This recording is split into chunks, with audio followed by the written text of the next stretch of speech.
आहे, हर्षवर्धनजी, देखील आम्ही आमचा हा सगळा जो मुद्दा आहे तो तुम्ही आज तुमच्या परिषदेत सुद्धा मांडलात आणि हे जे तुमचे या संदर्भातले आक्षेप आहेत ते सुद्धा तुम्ही सांगितलेत. परंतु जर तुमच्या पक्षाच्या बाजूने विचार करायला गेलं तर कार्यकर्त्यांचा उत्साह तुम्ही प्रचंड वाढवून ठेवला होता बारामतीमध्ये आणि अचानक त्याच्यावरती पाणी पडलं असं तुम्हाला वाटत नाही का?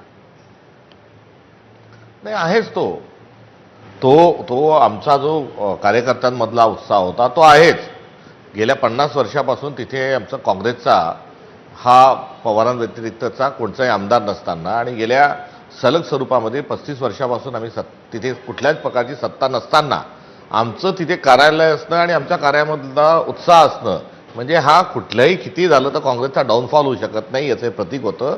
आमच्या कार्यकर्त्यांमध्ये उत्साह होता, लढण्याची त्यांच्यामध्ये जिद्द होती.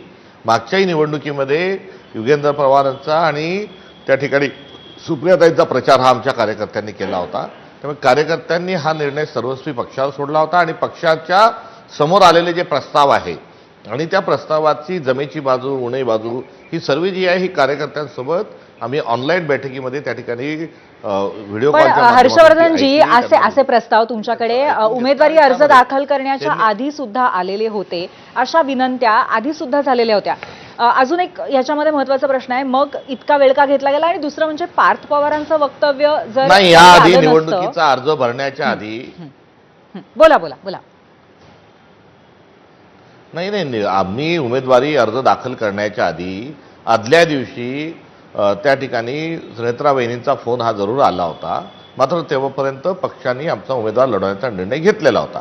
एकदा निर्णय जर झालेला असेल तर अर्ज भरणं हे देखील आमचं कर्मप्राप्त होतं आणि त्यानंतर 5 तारखेनंतर अगदी 8 तारखेपर्यंत या दरम्यानच्या काळामध्ये कोणाचाही फोन आणि कोणतीही प्रक्रियाही झालेली नव्हती. आता आम्ही घेतलेली जी भूमिका ही वैचारिक स्वरूपाची भूमिका होती, लढण्याची भूमिका होती आणि ती भूमिका घेऊन आम्ही